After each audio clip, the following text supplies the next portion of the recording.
नागरिकता विधेयक की व्याप्ति की समिति कर सकती है। विगत में कई संयुक्त समितियों ने विधेयकों में ऐसे संशोधन किए हैं। श्री किरण रिजिजू जी।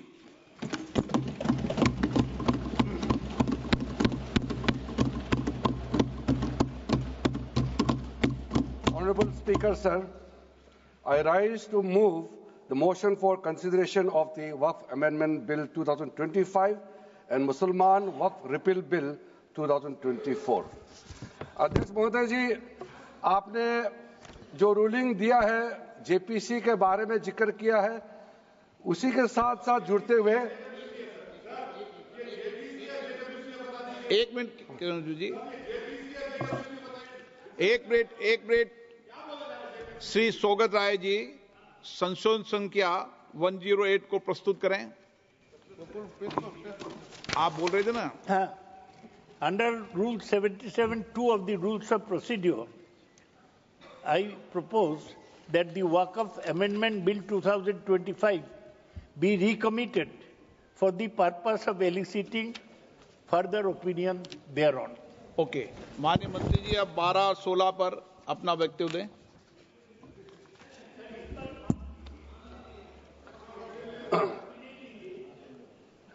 आपका जो जब मैं ओपनिंग करूंगा उसका भी जवाब आएगा और बाकी अमेंडमेंट तो आखिरी में आता ही है।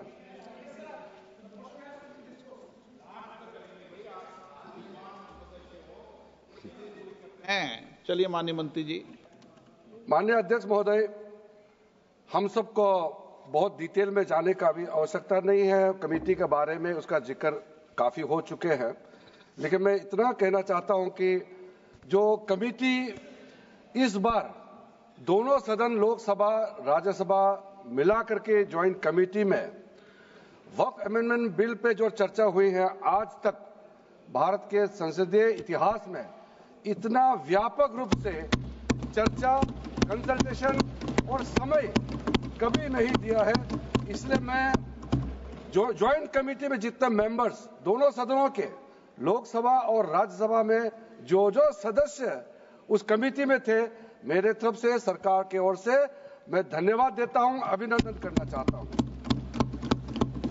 अध्यक्ष महोदय जी, कुल मिलाकर के 97,27,772 याचिकाएं ऑनलाइन, फिजिकल, मेमोरेंडम के रूप में, रिक्वेस्ट के रूप में और सुझाव के रूप में पूरे तरह से सरकार ने देखा है। वो जेपीसी के माध्यम से हो या डायरेक्ट दिया हो, हमने सब उसको देखा है। इससे बड़ा कभी भी, इससे ज्यादा संख्या में किसी भी बिल के ऊपर में लोगों का याचिकाएं नहीं आया आज तक। कुल मिलाकर के 284 डेलीगेशन ने अलग अलग समुदाय के जो स्टेक होल्डर्स है, उन्होंने कमेटी के सामने में अपने बात को रखा है, सुझाव भी दिया है। 25 स्टेट गवर्नमेंट और यूनियन टेरिटरीज का वक्फ बोर्ड्स ने अपना सबमिशन भी पेश किया गया है। इसके अतिरिक्त कई लीगल लुमिनरीज, विद्वान लोग हैं हमारे समाज में, कम्युनिटी लीडर्स हैं, अलग अलग धार्मिक संस्थाओं का प्रतिनिधि, charitable organisation, civil society, academicians, researchers, policy makers, सब ने इस कमेटी के सामने में पेशकश किया है। उसके साथ साथ मैं कहना चाहता हूं सर, आज जब मैं जो बात रखूंगा आपके सामने में, पिछली बार जब हमने ये प्रस्तुत किए थे बिल को इस सदन में, तब भी मैंने कई बातें बताई थी। आज मैं उसको नहीं दोहराते हुए कुछ बातें मैं जोड़ूंगा और मुझे अपना बात रखने के बाद सिर्फ उम्मीद ही नहीं, पूरा यकीन है कि जो लोग इस बिल को विरोध कर रहे थे, वो हृदय में भी बदलाव होगा। पॉजिटिव सोच के साथ इस बिल में सब समर्थन करेंगे, ये मैं विश्वास के साथ आगे अपना बात रखना चाहता हूं। क्योंकि मैं पॉजिटिव नोट से बात रखना चाहता हूं, तो इसलिए एक मेरे जो मन की बात है मैं कहना चाहता हूं, तो इससे अच्छा संदेश जाए।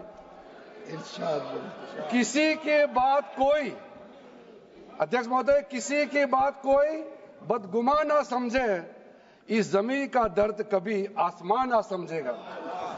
ये मैं दिल से कह रहा हूं, क्योंकि अच्छा सोच के साथ, बड़ा दिल के साथ, खुले मन से मैं ये प्रस्ताव आपके सामने में पेश कर रहा हूं। सर, कई लोगों ने अपने अपने तरीके से बातें रखी हैं। किसी ने कहा ये प्रावधान अनकॉन्स्टिट्यूशनल है, गैर संवैधानिक है। किसी ने कहा ये इलीगल है, अनलॉफुल है।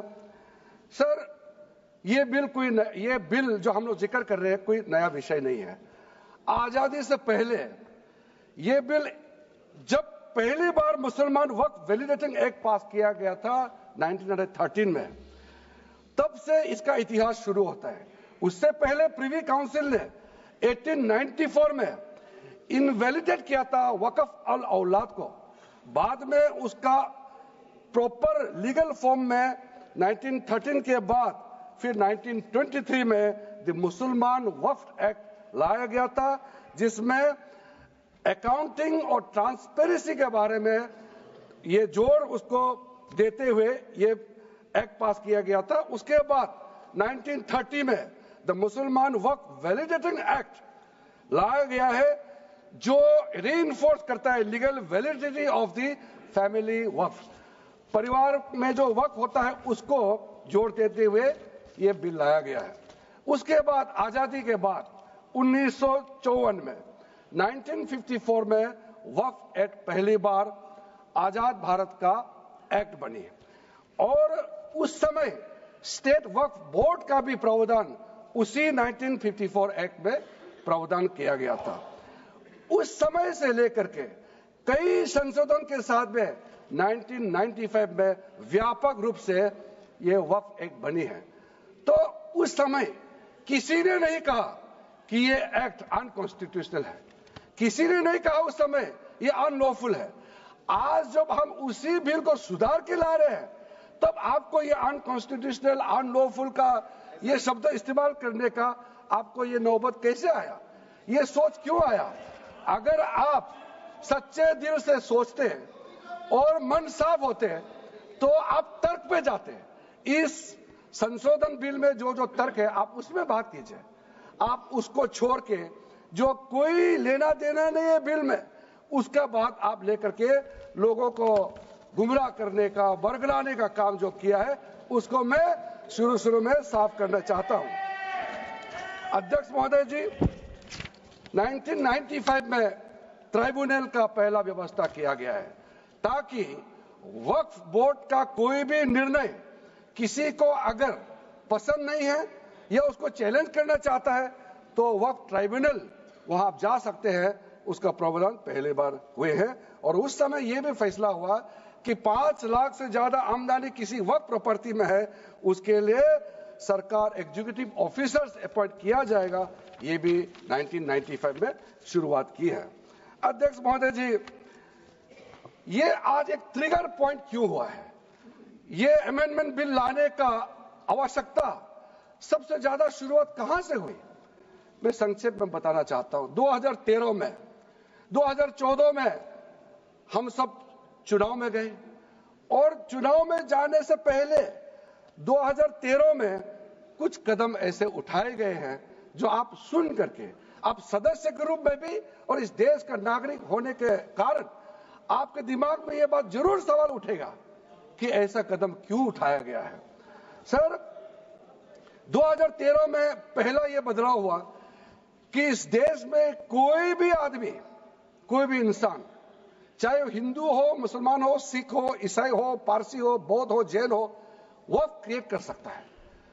सबको मालूम है वक्फ एक मुसलमान का अल्लाह के प्रति अपना एक उसका एक पायस चैरिटेबल रिलीजियस पर्पस के लिए वक्फ क्रिएट किया जाता है, लेकिन उसमें डाइल्यूशन करके 2013 में कोई भी वक्फ क्रिएट कर सकता है।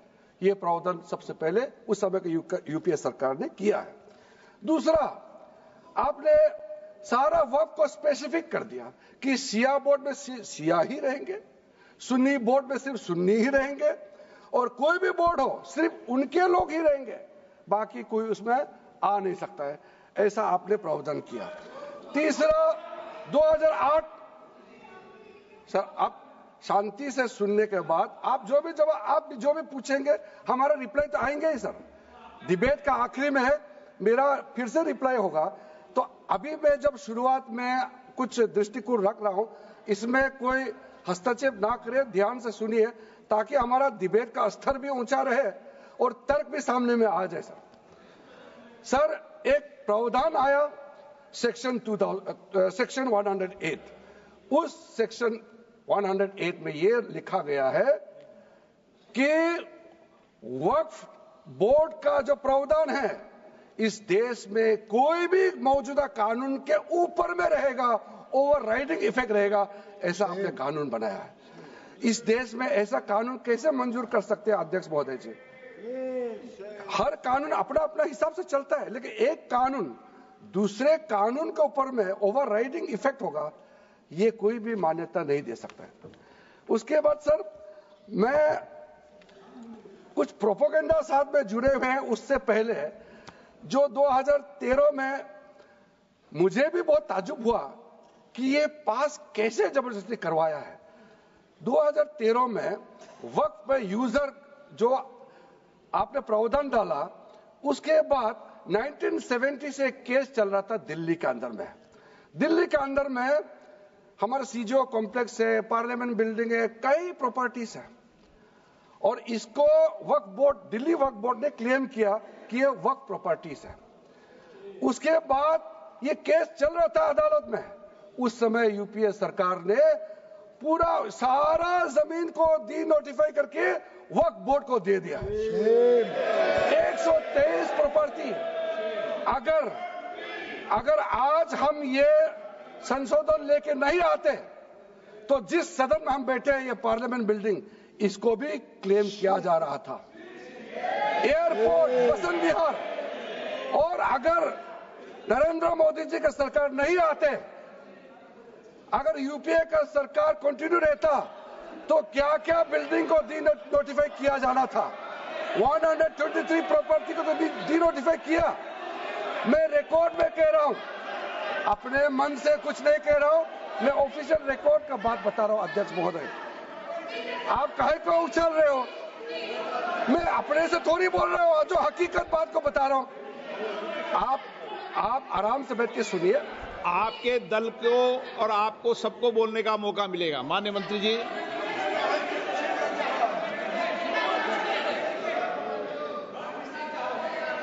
सर मैं फिर से कह रहा हूं, मैं एक शब्द अपने ओर से नहीं कह रहा हूं, जो घटना है, जो हकीकत है, यही कह रहा हूं। इनको इसमें इतना उछालने का, उत्तेजित होने का कोई मतलब ही नहीं है सर। अध्यक्ष महोदय,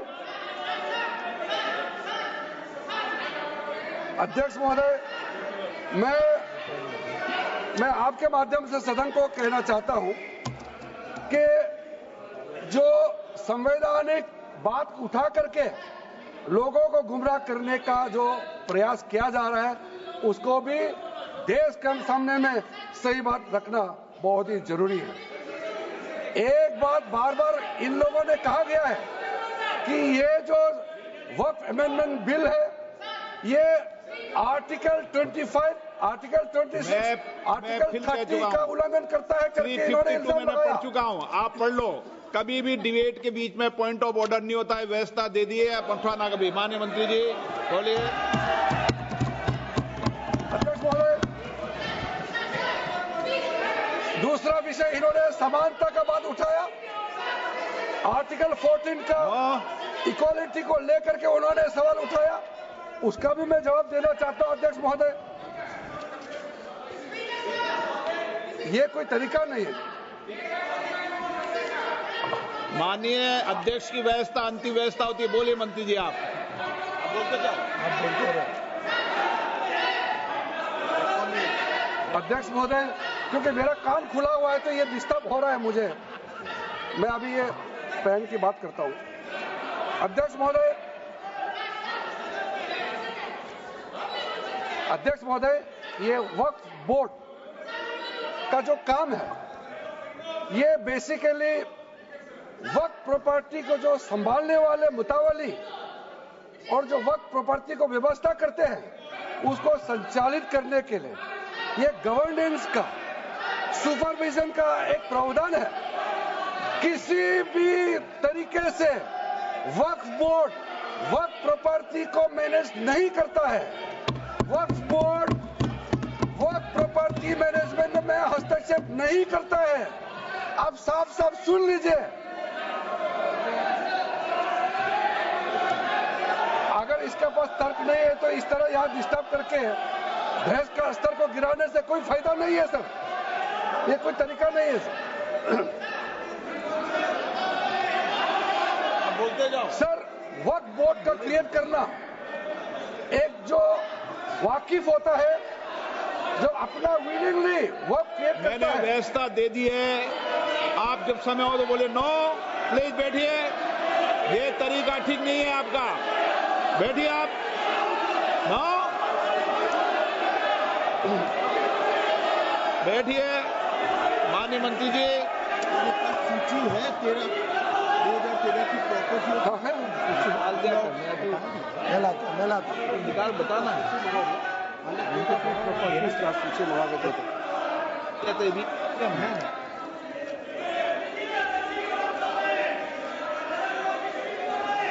अध्यक्ष महोदय, सबको बोलने का मौका मिलने वाले हैं, तो कम से कम बात को शांति से सुनने के बाद आप अपना बात रखिए। ये कोई तरीका नहीं होता है सर।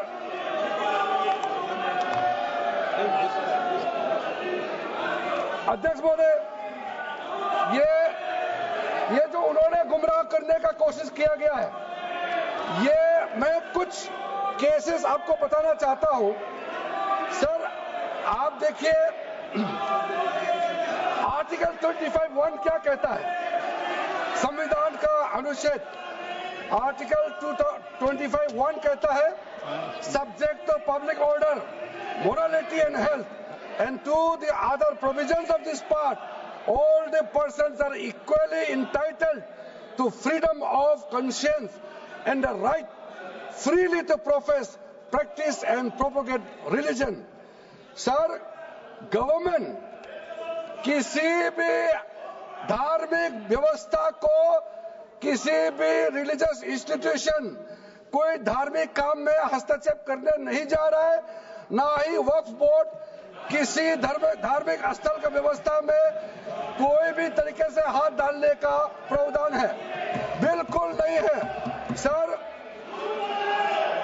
आप अगर हम कोई नमाज, सर ये क्या झूठ बोल रहे हैं, ये कॉन्स्टिट्यूशन, हम कॉन्स्टिट्यूशन का प्रावधान पढ़ रहे हैं फिर भी झूठ बोल रहे हैं, ये कॉन्स्टिट्यूशन को नहीं मानते हैं सर।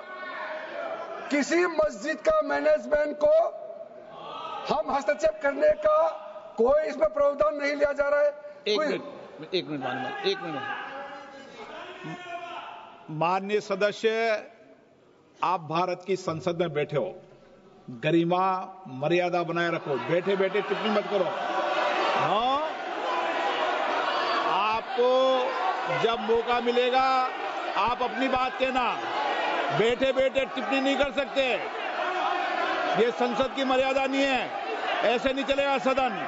सदन व्यवस्था नियम से चलेगा। किसी भी व्यक्ति को बैठे बैठे कोई भी सदस्य जो बोल रहा हो उसके बीच में टिप्पणी करने का अधिकार नहीं है। माननीय मंत्री जी। अध्यक्ष महोदय जी, ये वक्फ बोर्ड का जो प्रावधान किसी मस्जिद, किसी मंदिर, किसी धार्मिक स्थल का व्यवस्था का कोई लेना देना नहीं है, ये सिंपली एक प्रॉपर्टी का मैनेजमेंट का विषय है। ये कोई मुसलमान अपना ज़कात देता है, फितरा देता है, उसको हम पूछने वाला कौन होते हैं? ये आपका धार्मिक भावना से जुड़े हुए चीज है, उसमें सरकार का कोई लेना देना नहीं है।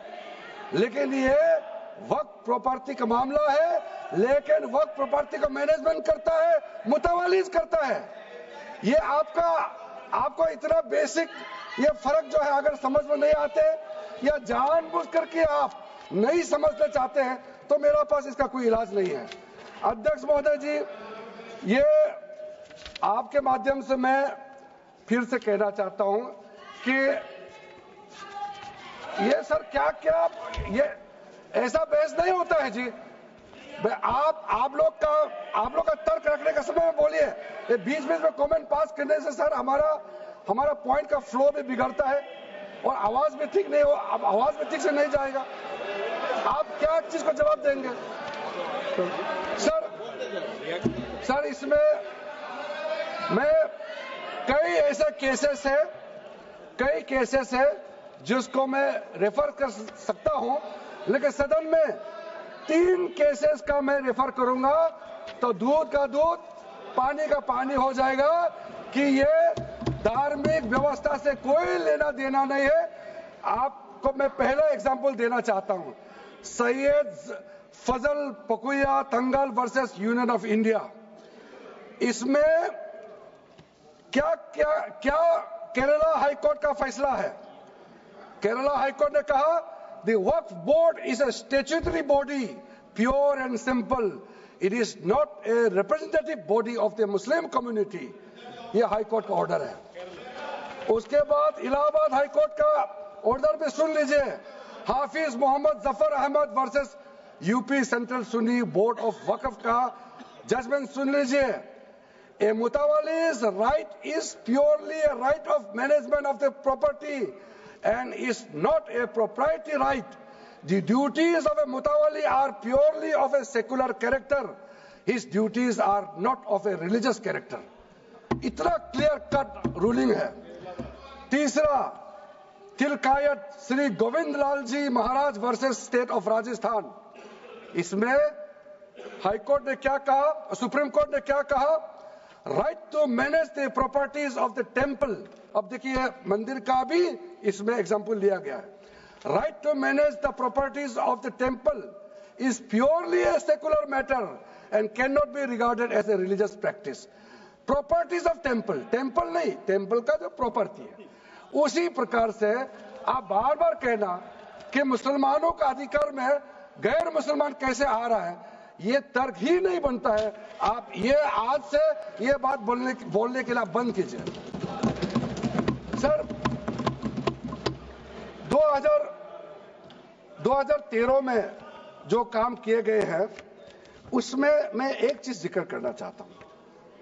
इलेक्शन आने वाला था, बहुत ही कम दिन बच गए थे, इलेक्शन कोड ऑफ कॉन्डक्ट लगने ही वाला था।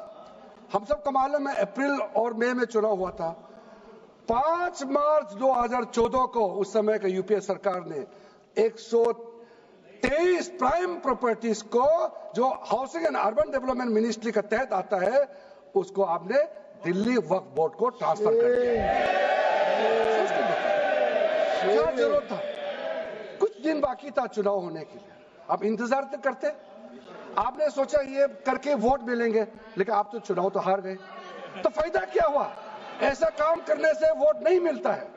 इसलिए लोग इंटेलिजेंट है, हमारे देश के लोग समझदार है, इसलिए वोट बैंक का राजनीति के बिना हम अच्छे सोच के साथ में आज इस सदन में फिर से आए हैं। कुछ एनोमलीज है इस बिल में, तो इसको बदलना जरूरी था। मैंने एक पहले भी इसका जिक्र किया था कि आपने कहा कोई भी हिंदुस्तानी, कोई भी भारतीय वक्फ क्रिएट कर सकता है। वो 95 में ऐसा नहीं था, आपने 13 में बदलाव किया, उसको हमने फिर से 1995 का प्रावधान को फिर से रिवाइव करते हुए ये हमने जोड़ा है कि वक्फ वही क्रिएट कर सकता है जो मिनिमम 5 साल इस्लाम को प्रैक्टिस करता है। बहुत साफ शब्दों में प्रावधान रखा है। सर, जो वक्फ बोर्ड बने हैं हम उसको बहुत ही सेकुलर इंक्लूसिव बनाना चाहते हैं।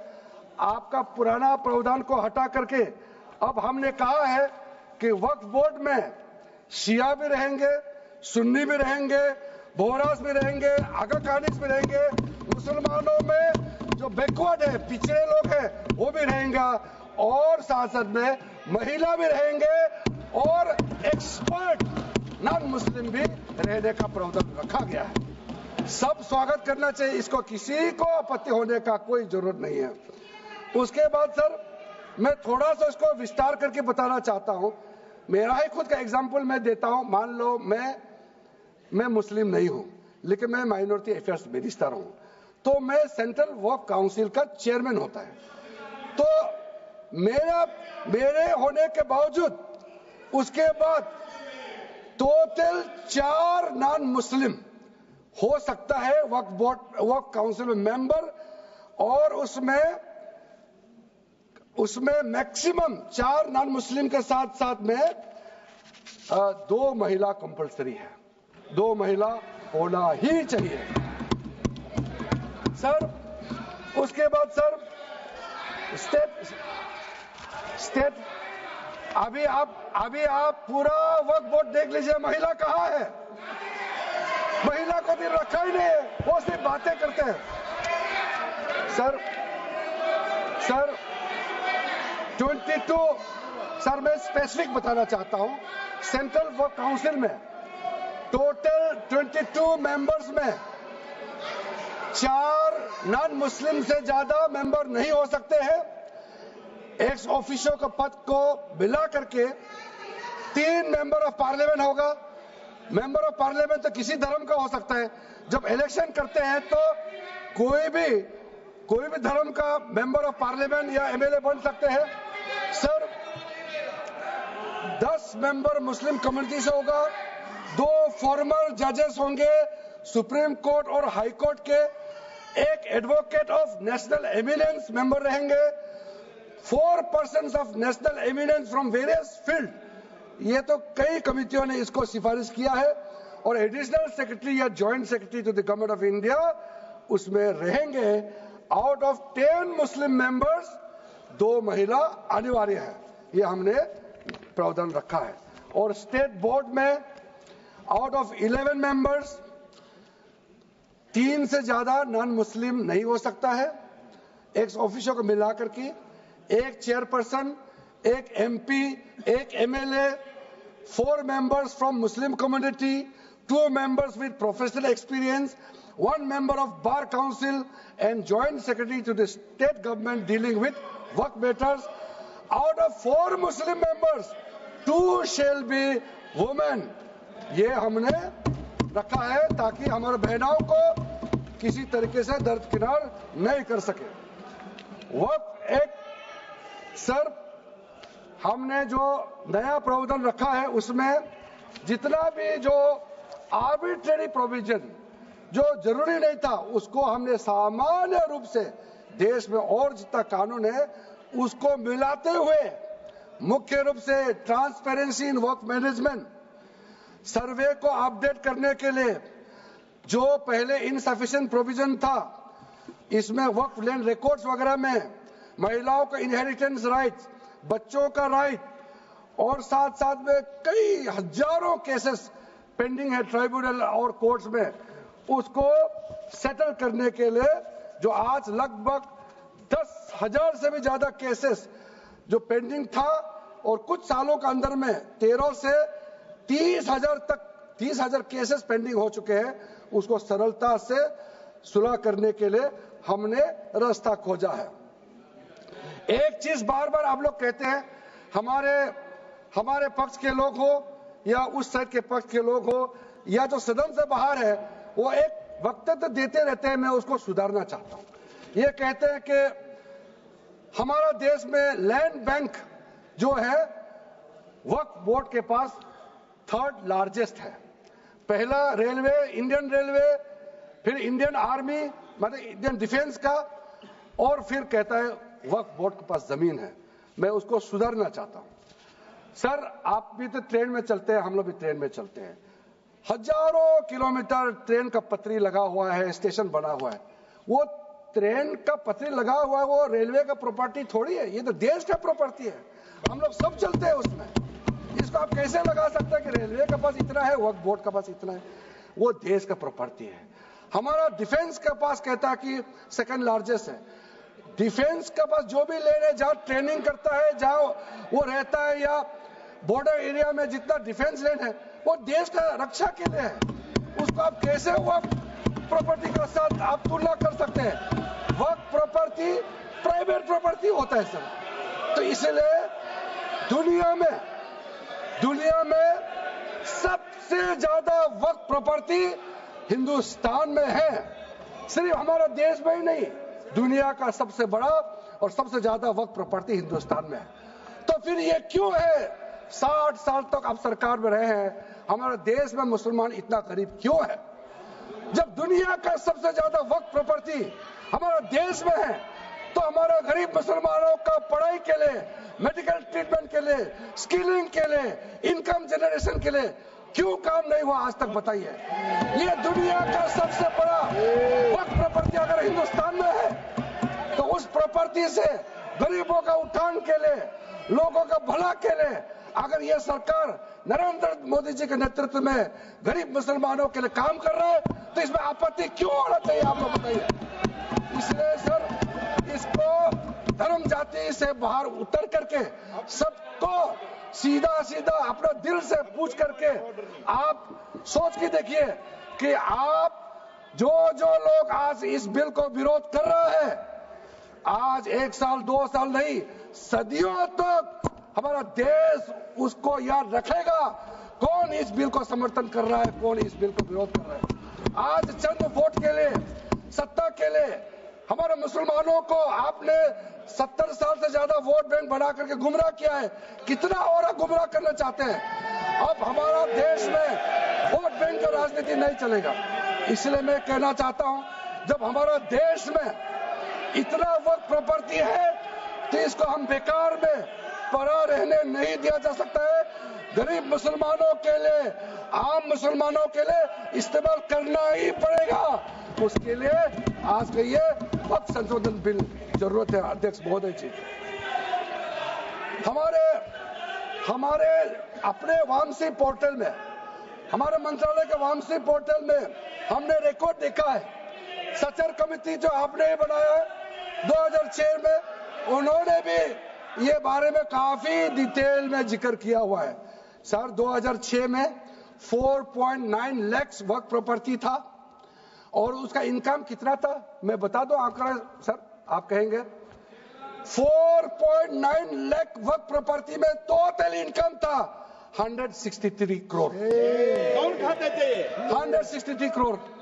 और आपने 2013 में बदलाव करने के बाद आज इनकम कितना बढ़ा है वो भी मैं बता देता हूं। हो गया 166 करोड़। 3 करोड़ बढ़ा है। कैसे मंजूर कर सकता है हम लोग इस महान सदन में बैठ करके? अगर इतना 10 सालों के बाद भी दुनिया का सबसे ज्यादा प्रॉपर्टी का टोटल इनकम जनरेशन 3 करोड़ बढ़ता है, तो ये हम कभी मंजूर नहीं कर सकता अध्यक्ष महोदय। इसलिए उस समय कहा गया था, मैं अभी का नहीं बता रहा हूं, सचर कमेटी समय में भी कहा गया है कि अगर थोड़ा सा एफिशिएंटली मैनेज करता तो 12,000 करोड़ पर ईयर तो उसी समय जनरेट हो जाना चाहिए था नॉर्मल मार्केट रेट से। और 12,000 करोड़ अगर वो प्रॉपर्टी से रेवेन्यू जनरेशन करता है, कितना लाखों करोड़ों मुसलमानों को फायदा होगा, आप सोच के देखिए। इसलिए सर आप लोग भी, मैं अनुरोध करता हूं कि आप लोग भी वक्फ के बारे में जानना है तो हमारा वामसी पोर्टल को क्लिक करके आप लोग देखिए। सर आज वो 4.9 लाख से बढ़ करके टोटल वक्फ प्रॉपर्टी बन गया है 8.72 लाख। हमारा देश में वक्फ प्रॉपर्टी बन गया है। और आप कल्पना कीजिए 8.72 लाख प्रॉपर्टी वक्फ का है, उसको अगर हम सही तरीके से मैनेजमेंट करता तो हमारा मुसलमानों का ही नहीं है, देश का तकदीर बदल जाएगा। इतना प्रॉपर्टी हमारे पास। अब समझिए चीज को। सर मैंने अभी कई राज्यों का दौरा किया अध्यक्ष महोदय, मैंने कई राज्यों का दौरा किया। मैं एक एग्जांपल आपको जरूर देना चाहूंगा। मैं बहुत इंप्रेस हो गया जब मैं पिछली बार जम्मू कश्मीर गई। जम्मू कश्मीर में हमारा नई वहां वक्फ बोर्ड का चेयरपर्सन बनी और मैंने पूछा कि आप जब वक्फ बोर्ड का चेयरमैन बनी तो उसमें क्या हालत थी और आज क्या हालत है। उन्होंने बोला कि सर जब उन्होंने पदभार संभाली तो उसमें कोई इनकम का, कोई व्यवस्था का, रिकॉर्ड का ठीक ठाक कुछ भी नहीं था, और उन्होंने आने के बाद 40 करोड़ रेवेन्यू इनकम उन्होंने जनरेट करना शुरू किया, मुझे बताया, और उसके वजह से वह काफी अच्छा काम कर रहा है। मैं हजरत बल श्राइन भी गए और वहां भी मरम्मत चल रहे हैं, इतना पुराना श्राइन है, दुनिया के लोग आते हैं, बहुत खूबसूरत से उसका सारा आसपास का ब्यूटिफिकेशन का काम भी चल रहा है। अगर अच्छा काम करेगा, रेवेन्यू बढ़ेगा तो सबका फायदा होगा सर। इसलिए सर आप लोग आज बिल को समर्थन करने के बाद मेरे ऑफिस में आइए, 1 साल के अंदर में इसका ट्रांसफॉर्मेशनल इंपैक्ट क्या होता है मैं ही आप लोगों को बता दूंगा। सर वर्क अमेंडमेंट जो बिल लाए हैं उसमें जेपीसी का कई रिकमेंडेशंस है जिसको हमने समर्थन किया है और एक्सेप्ट किया, हमने इस बिल में लाया। इसलिए बोलना कि जेपीसी का आपका कमेटी की बात को माना ही नहीं है, आपका कमेटी की बात नहीं सुना गया है, वो गलत बात है सर। अध्यक्ष महोदय जी, पार्लियामेंट्री कमेटी जब बनता है तो उसका एक अपना सैंक्टिटी होता है और उस कमेटी में खुले बहस हुए हैं, उसमें मैं अंदर जाना नहीं चाहता हूं क्या हुआ है, लेकिन उनके बीच में कई ऐसे मुद्दे हैं जो हम लोग सरकार समझते हैं कि बहुत अच्छा सुझाव आया है, हमने उसको माना है, और कुछ छोटा अमेंडमेंट है जो बहुत जरूरी चीज है, वो अमेंडमेंट भी हम लेकर के आए हैं। इसके बाद जो पूरा ये सारा व्यवस्था देखने के बाद सबके मन में उम्मीद जागेगा। उम्मीद इसलिए जागेगा कि एक नए सवेरा आने वाला है, इसलिए नए एक्ट का नाम भी उम्मीद हो गया है। तो उम्मीद क्यों हुआ है सर, मैं आपको बताना चाहता हूं। ये जो unified work management, empowerment, efficiency and development, full form उम्मीद है, इसका रखने का पीछे कारण है सर। ये उम्मीद क्यों है, अब ये यूनिफाइड वर्क मैनेजमेंट पूरा रजिस्ट्रेशन से लेकर के म्यूटेशन, इंक्रोचमेंट का विषय, सर्वे, कलेक्टर का रोल, सारा विषय को मिला करके मैनेजमेंट का पूरा सिस्टम को ही बदलने के लिए हमने काम शुरू किया है। उसके बाद एम्पावरमेंट, कैसा एम्पावरमेंट होने वाला है, मैंने पहले भी जिक्र किया, मुसलमानों में भी जो शियास हैं, सुन्नीस हैं, बोरास, आकाकानीस, पसमानदा मुस्लिम्स है जिसको बैकवर्ड माना जाता है, और विशेष करके महिलाएं और बच्चों के लिए जो हमने प्रावधान रखा है, तो ये मुसलमान का कम्युनिटी के अंदर में इतना जोरदार स्वागत हो रहा है। अध्यक्ष महोदय, यहां में कुछ मेंबर विरोध जरूर कर रहे हैं, लेकिन मैं कुछ मेंबर को मेरे घर में मैं न्योता देना चाहता हूं, और जो मुस्लिम डेलीगेशन मेरे घर में आ रहे हैं, स्वागत कर रहे हैं इस बिल को, उसका भी नजारा आप लोग देख लीजिए, आपका सोच बदल जाएगा।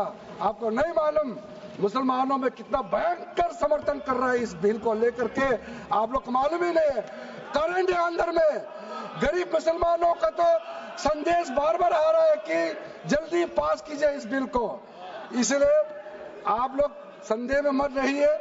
एफिशिएंसी को हमने बढ़ाने का काम किया है, टेक्नोलॉजी का उपयोग करते हुए सेंट्रलाइज डेटाबेस होगा, डिजिटल पोर्टल होगा, कोई छुप के अंधेरे रातों में वर्क क्रिएट नहीं कर सकता है, इसका पूरा रजिस्ट्रेशन का प्रावधान है, ट्रैकिंग होगा, निगरानी रखा जाएगा, कंप्लायंस का प्रावधान है, और जो मैनुअल हाथों से जो गलत होगा उसका भी करेक्शन करने का प्रावधान है, ब्यूरोक्रेटिक डिले होता है उसका भी समाधान हमने पूरा बिल में तरीका बना के रखा हुआ है, और आखिर में इसका ऑडिट प्रॉपर होना चाहिए, तो ऑडिट का भी प्रावधान हम लोग राज्य सरकार को ऊपर में छोड़ा है, क्योंकि आखिर तो सर ये सारा प्रॉपर्टी का अथॉरिटी राज्य सरकार का है, बोर्ड का अपॉइंटमेंट भी राज्य सरकार को करना है, केंद्र सरकार का कोई रोल नहीं है, लैंड स्टेट सब्जेक्ट है, सारा राज्य सरकार को ही करना है।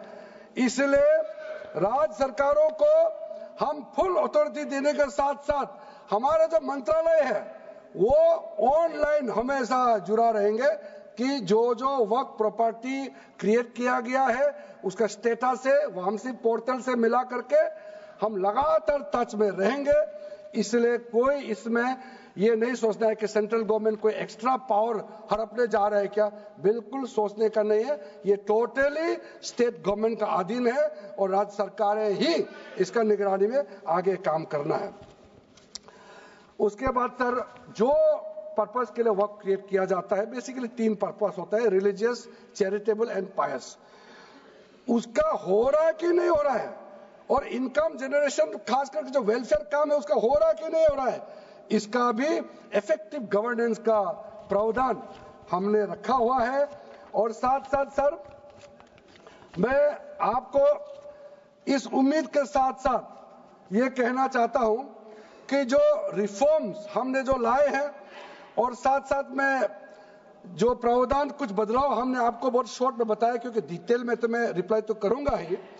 इसमें अगर आपको लगता है कि हमको अगर इनकम जनरेशन करने के लिए वक्फ प्रॉपर्टी को बेहतर इस्तेमाल करने के लिए क्या करना चाहिए, जब हम इसका सबऑर्डिनेट लेजिस्लेशन के माध्यम से रूल्स बनाएंगे, आपका सुझाव हम खुले दिल से स्वागत करेंगे।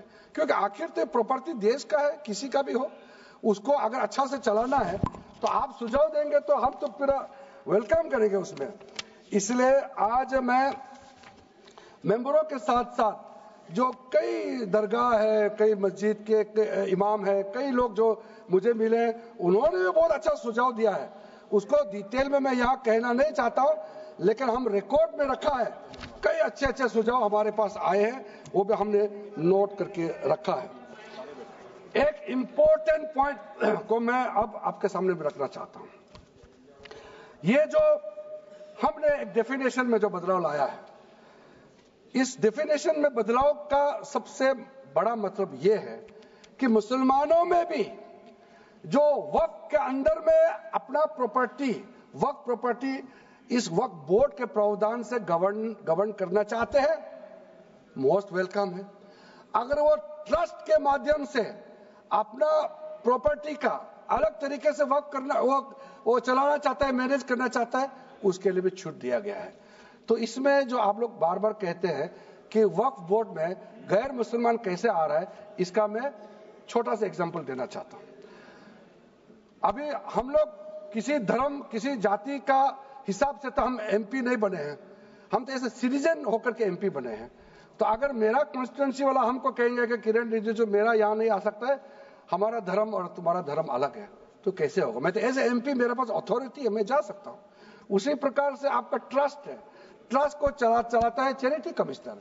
तो ट्रस्ट वाला कैसे कहेंगे कि चैरिटी कमिश्नर मेरा जात का ही होना चाहिए? चैरिटी कमिश्नर तो गवर्नेंस को संभालने के लिए है, चलाता तो ट्रस्ट है।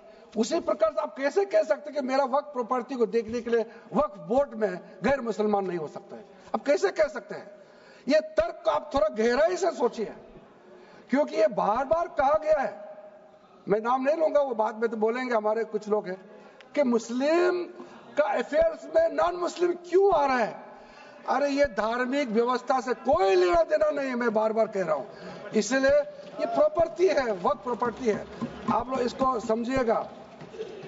उसके बाद सर ये जो हमने जो 2013 के बाद कुछ बदलाव जो किए हैं, वक्फ बाय यूजर में कुछ लोग ने शंकाएं व्यक्त किया है, कह रहा कि वक्फ बाय यूजर हटाने के बाद अब सरकार जो है मस्जिदें छीन लेंगे, दरगाह छीन लेंगे, मुसलमानों का प्रॉपर्टी छीन लेंगे, ऐसे बोलते हुए मैंने सुना है।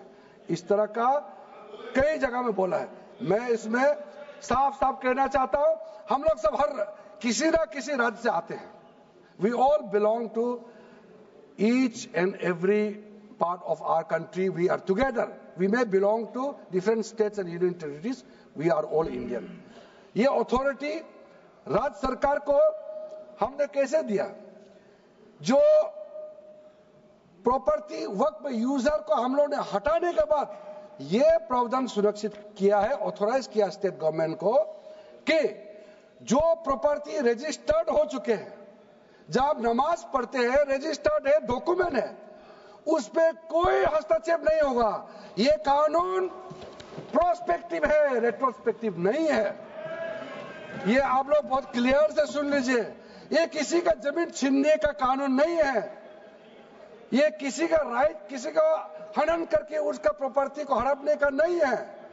राज्य सरकारों को अधिकार दिया गया है कि जो ऑलरेडी रजिस्टर्ड है उसका तो कोई डिस्प्यूट नहीं है, लेकिन जो डिस्प्यूटेड है, जो कोर्ट में पेंडिंग है, उसको हम यहाँ कानून बना के कैसे हटा सकते हैं? कोर्ट का पावर को तो हम ले नहीं सकते सर। इसलिए यहाँ बार बार ये लोग माइक बजा बजा करके झूठ 100 बार भी बोलो, कुछ होने वाला नहीं है। सिटीजनशिप अमेंडमेंट बिल जब लाया गया था, वही लोग हैं जिन्होंने कहा था कि सिटीजनशिप अमेंडमेंट बिल पास होकर एक्ट बन जाएगा तो मुसलमानों का हक छिन जाएगा, उनका नागरिकता खत्म हो जाएगा। आज सीए लागू हो गया, बताइए किसी मुसलमान का अधिकार छीना है? किसी मुसलमान का नागरिकता छीना है? बताइए, क्या आप माफी मांगेंगे? आपने देश भर में घूम घूम कर झूठे बातें फैलाया, आज आप साबित हो गया कि आपने झूठ बोला था, लेकिन आज आप माफी मांगने का भी हिम्मत नहीं रखते हैं। जिगर थाम के आप लोग सुनिए, ये आप आज दोबारा आप मिसलीड करेंगे, गलत बातें करेंगे तो फिर मुंह खाना पड़ेगा आपको। फिर कोई और बिल लेके आएंगे, फिर मैं आपका पर्दाफाश करेंगे फिर से। इसीलिए सर हम लोग तर्क पे जाइए, पॉइंट पे जाइए। इसलिए दूसरा, महिलाओं के लिए अध्यक्ष महोदय जी, क्योंकि फैमिली में पुरुष महिला सब होते हैं, तो इसमें हमने एक सिंपल प्रावधान रखा है कि एक कोई भी मुसलमान जब वर्क क्रिएट करता है, सबसे पहले उस परिवार में जो महिला का अधिकार है उसको सुनिश्चित करके ही आप वर्क क्रिएट कर सकते हैं। नहीं तो पहले ऐसा होता था, वर्क क्रिएट कर दिया, आपका बच्चों का अधिकार खत्म हो गया, महिला का अधिकार खत्म हो गया। आप वर्क उसी प्रॉपर्टी को क्रिएट कर सकते हैं जो आपका हकदार है, जो आपका 100% हिस्सा है, उसी को ही आप वर्क क्रिएट कर सकता है। बच्चों का और महिला का अधिकार नहीं छीन सकता है। ये बहुत बड़ा रिफॉर्म है। मुसलमानों में अगर वो चाहते हैं कि महिला आगे ना बढ़े तो ये लोग इसको विरोध करेंगे ही, लेकिन जो थोड़ा प्रोग्रेसिव सोचने वाले, जो थोड़ा बारीकी से अगर सोचेंगे तो कितना गलत बात है कि समाज में महिलाओं को दबाने का काम करते हैं और यहाँ जोर जोर से बोलते हैं। अध्यक्ष महोदय जी, सारा मैनेजमेंट जो सरकार का जमीन या प्राइवेट का जो जमीन है, इसका कलेक्टर को इन्होंने कमेटी के माध्यम से सुझाव किया है कि हर चीज कलेक्टर को क्यों ऑथोराइज किया गया है।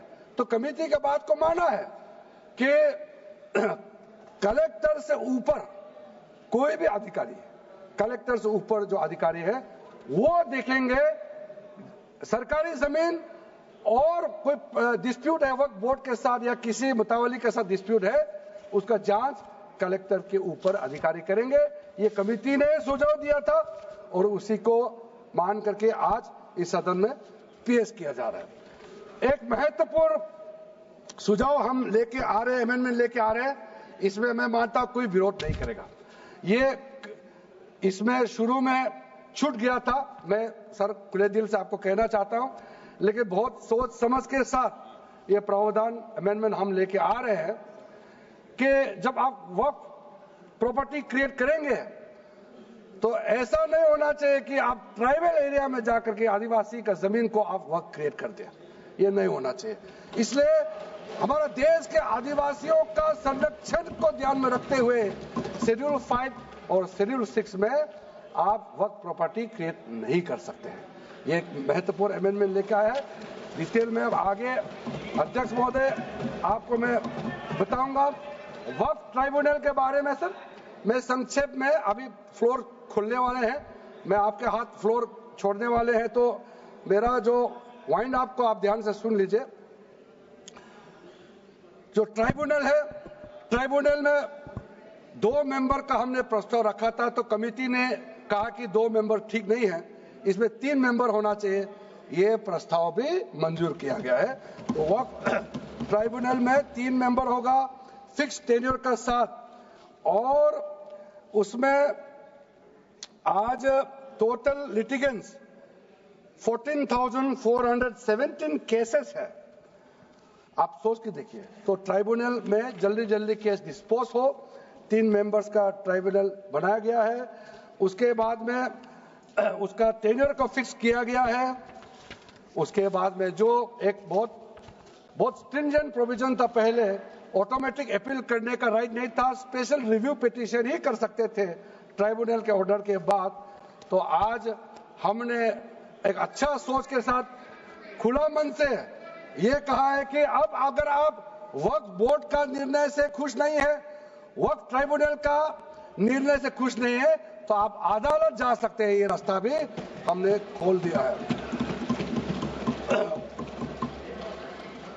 उसके बाद सर कंट्रीब्यूशन, एनुअल कंट्रीब्यूशन, ये भी आपका ही सुझाव था कमेटी वालों का कि जो कंट्रीब्यूशन देते हैं वक्फ बोर्ड मुतावली जो देते हैं उसको घटाना चाहिए, तो उसको 7% से 5% घटा दिया है, ताकि ज्यादा पैसा आप चैरिटेबल पर्पस के लिए खर्चा कर सके। तो अच्छा जो प्रॉपर्टी मैनेज करता है वो तो सरकार को शाबाशी देंगे। उसके बाद एक बहुत ही महत्वपूर्ण प्रावधान है जो हमको रखना पड़ा, आपने लॉ ऑफ लिमिटेशन को इस वक्फ बोर्ड का प्रावधान से हटा दिया था, इसको हमने लगाया है। तो अब तो मालूम है the limitation act of 1963 will now apply to the work property claims from the date of commencement of this act, aiming to reduce prolonged litigation। ये बहुत बड़ा मैं मानता हूं एक कदम उठाया है। और जो सेक्शन 40 सबसे ड्रैकोनियन प्रोविजन इस एक्ट में था, तो सेक्शन 40 था। सेक्शन 40 के तहत वक्फ बोर्ड, आप लोग बार बार कहते ना ये ऐसा नहीं है, ऐसा ही है। सेक्शन 40 में किसी भी जमीन को आप वक्फ प्रॉपर्टी डिक्लेयर कर देता था, वो प्रॉपर्टी को हमने हटा दिया है। वो कोई भी जमीन को वक्फ प्रॉपर्टी डिक्लेयर करके फिर किसी गरीब के लिए नहीं करना है। वो लोग, कुछ लोग, चंद लोग अपने के लिए, अपने फायदा के लिए इस्तेमाल करते हैं। ओवैसी मैं तो नाम नहीं लूंगा, लेकिन सर ये प्रावधान को इतना मिसयूज हुआ, इसलिए तो इतना लाखों प्रॉपर्टी की संख्या बढ़ गई। अब किसी प्रॉपर्टी को कैसे आप क्लेम कर सकते हैं? इसलिए इस सेक्शन 40 की वजह से, अध्यक्ष महोदय जी, इस सेक्शन 40 की वजह से कई मुद्दे इस देश में आया है। आज पूरा हमारे देश का क्रिश्चियन कम्युनिटी, जो कैथोलिक चर्च काउंसिल के लोग, भारत चर्च ग्रुप के लोग, केरला में हो या देश भर में, आज पुकार के क्यों कह रहा है कि वक्त संशोधन बिल जल्दी पारित होना चाहिए। वो इसलिए कि सेक्शन 40 का मिसयूज होता था। सर आप सोचिए, केरला का एमपी, तमिलनाडु का एमपी लोग तो सोचिए, अगर आपने गलती से इस बिल का विरोध कर दिया तो आप क्या विरोध झेलना पड़ेगा बाहर में, आप कल्पना कीजिएगा। अभी से आप सोचिए, मैंने पिछली बार भी बताया सुरेंद्रेश्वर टेम्पल के बारे में, तो आपको बताया जब बाकी कोई धर्म ही नहीं था तब ये सुरेंद्रेश्वर टेम्पल था। तिरुचेंथुराई विलेज तमिलनाडु में, उसको वक्त डिक्लेयर करने के बाद कर्नाटका में तो हजारों एकड़ का इशू है। फिर सर हरियाणा में जतलाना विलेज यमुनानगर में सिख गुरुद्वारा का जो जमीन है, कभी वहां मस्जिद भी नहीं था, कभी वहां मुस्लिम का सेटलमेंट का भी रिकॉर्ड नहीं था, उसको भी वक्फ डिक्लेयर कर दिया था। उसी प्रकार से केरला का मुनम्बम का जो इशू है वो तो अभी सब जान ही रहा है कि 600 क्रिश्चियन फैमिलीज का जो जमीन को वक्फ बोर्ड ने वक्फ डिक्लेयर कर दिया है, चर्च का भी कर दिया, और आगे जाने का रास्ता भी बंद कर दिया था। अगर हम ये बिल पारित कर दिया, उसका अपना जमीन वापस मिल जाएंगे गरीबों का, किसानों का। ऐसा चीजों में आप लोग समर्थन करना चाहिए। मैं तो मानता हूं कि अभी भी देर नहीं हुआ, अभी भी आप जिद पे राजनीतिकरण करके आप अड़े रहे, आप मुश्किल में फंसने वाले हैं। विशेष करके हमारे कांग्रेस वालों को मैं कहना चाहता हूं, और बाकी हमारे साथी दल है, कांग्रेस के झांसे में ना आए, आपको भी डुबा देंगे ये लोग। इस बिल को विरोध करके बहुत बड़ा नुकसान होने वाला है। अब ध्यान से सुनिए अध्यक्ष महोदय। इसलिए अंत में सर, क्योंकि मैंने कहा है कि मैं आखिरी में जवाब दूंगा, तो हम लोग आगे भी इस पार्लियामेंट को भी वक्त डिक्लेयर ना कर दे, हम लोग आराम से भविष्य के लिए और अच्छा काम करें। मैंने पॉजिटिव बात में अपना बात को रखा है। अंत में मैं अपील करके अपना बात को समाप्त करना चाहता हूं। इसी लाइन के साथ मेरी हिम्मत को तो सराहो। देखिए मैं कितना हिम्मत के साथ बोल रहा हूं। मेरे हिम्मत को तो सराहो, मेरे हमराही बनो। मैंने एक शम्मा जलाई है हवाओं के खिलाफ। आप लोग जब इस बिल को समर्थन करेंगे, हमारे वरिष्ठ नेता सब सदन में बैठे हम लोग सुन रहे हैं, मैं अपने आप को बहुत भाग्यवान मानता हूं। मैं भाग्यशाली हूं। प्रधानमंत्री नरेंद्र मोदी जी ने मेरे जैसे एक साधारण सदस्य को इतना पुण्य काम करने का मौका दिया है, इस बिल को यहां रखने का मौका दिया है। करोड़ों करोड़ों गरीब मुसलमान बहनें दुआ देने वाला है। दुआ में अकेला क्यों लूं, ये दुआ आप भी लेना चाहिए। इस बिल को समर्थन कीजिए, ये मेरा अनुरोध है अध्यक्ष महोदय।